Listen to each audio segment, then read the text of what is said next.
watching. Don't forget to like, comment, share and subscribe to. محترم سامعین کرام، یہ فقہی سوال ہے جس کا جواب دیا گیا ہے۔ جس کاغذ پر آیت یا حدیث ہو اس کے بارے میں کیا حکم ہے؟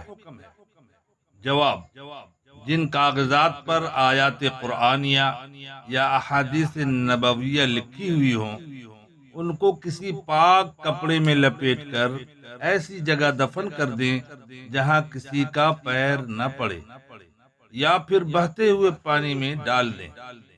شامی جلد اول صفحہ 119۔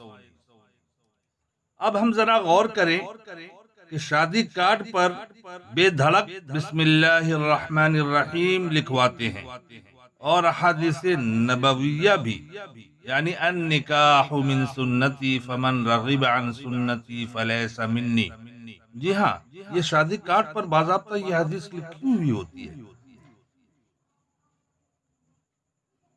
اس میں 2 حدیث موجود ہیں، اور آج بے دینی کا ایسا ماحول و مزاج بن گیا ہے کہ مسلمان اس طرح کے شادی کارڈ کو کوڑے دان میں ڈال دیتے ہیں۔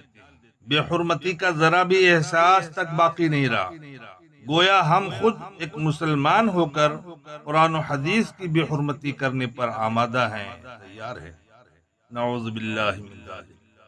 اے مسلمانوں، اپنی آنکھیں کھولو اور اللہ سے ڈرو، رسول اللہ صلی اللہ علیہ وسلم کے ارشادات و فرمودات کی قدر کرو اور بے حرمتی سے بچو۔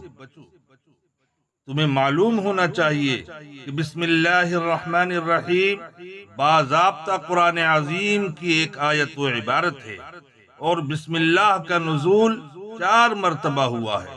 اس لیے میرے بھائیوں، میں تو یہی دعا کروں گا کہ اللہ پاک ہمیں اور تمہیں صحیح سمجھنے کی اور صحیح عمل کرنے کی توفیق عطا فرمائے، آمین۔